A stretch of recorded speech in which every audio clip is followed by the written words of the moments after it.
Assalamualaikum warahmatullahi wabarakatuh. Di sini saya akan menjelaskan sedikit tentang sistem perekonomian di Indonesia. Seperti yang kita ketahui, banyak sistem perekonomian yang ada di dunia, seperti sistem ekonomi tradisional, sistem ekonomi liberal atau pasar, sistem ekonomi komando atau sosialis, dan sistem ekonomi campuran. Kali ini pembahasan kita lebih terfokus pada sistem ekonomi yang ada dan diterapkan di Indonesia. Sistem perekonomian yang diterapkan di Indonesia adalah sistem perekonomian campuran atau sering kita kenal dengan sistem perekonomian Pancasila. Maka secara normatif Pancasila dan Undang-Undang Dasar 1945 adalah landasan ideal sistem perekonomian di Indonesia. Dasar politik perekonomian ini diatur dalam Undang-Undang Dasar 1945 Pasal 33 yang berbunyi Ayat 1. Perekonomian disusun sebagai usaha bersama berdasarkan atas asas kekeluargaan. Ayat kedua, cabang-cabang produksi yang penting bagi negara dan yang menguasai hajat hidup orang banyak dikuasai oleh negara. Ayat ketiga, bumi, air, dan kekayaan alam yang terkandung di dalamnya dikuasai oleh negara dan dipergunakan untuk sebesar-besarnya kemakmuran rakyat.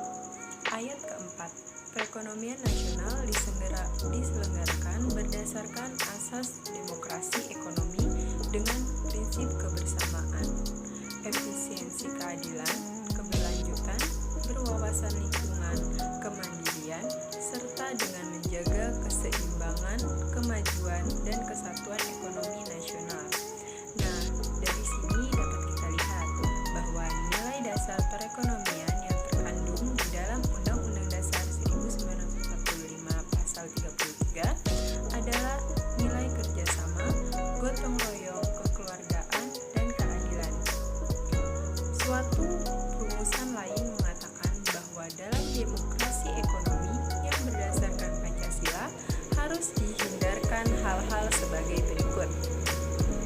Yang pertama, sistem free fight liberalism yang menumbuhkan eksploitasi terhadap manusia dan bangsa lain yang dalam sejarahnya di Indonesia telah menimbulkan dan mempertahankan kelemahan struktural ekonomi nasional dan posisi Indonesia dalam perekonomian dunia. Yang kedua, sistem etatisme dalam arti bahwa negara berdasarkan aparatur ekonomi negara bersifat dominan, mendesak dan mematikan potensi serta daya kreasi unit-unit ekonomi di luar sektor negara. Yang ketiga, persaingan tidak sehat serta pemusatan kekuatan ekonomi pada satu kelompok dalam berbagai bentuk monopoli dan monopsoni yang merugikan masyarakat dan cita-cita keadilan sosial. GBHN 1993. Nah, kenapa sih Indonesia menerapkan sistem ekonomi Pancasila?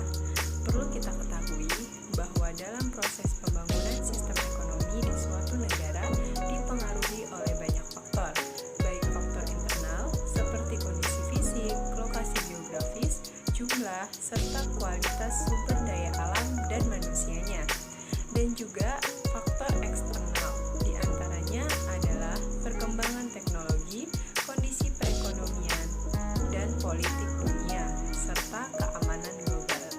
Jadi, sistem ekonomi Pancasila dipilih untuk diterapkan di negara kita karena di dalamnya terdapat makna demokrasi ekonomi. Selain itu, juga karena sistem ekonomi campuran atau Pancasila adalah sistem ekonomi yang paling cocok dengan keadaan Indonesia. Tujuan bangsa adalah untuk memajukan kesejahteraan umum, mencerdaskan kehidupan bangsa, merupakan hal yang mendasar.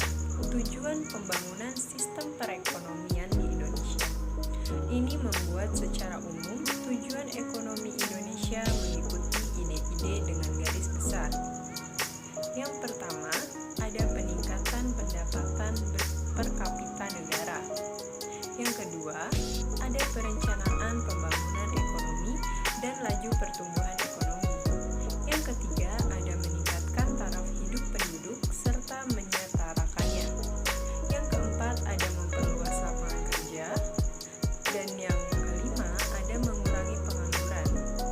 keenam ada mengurangi kesenjangan sosial.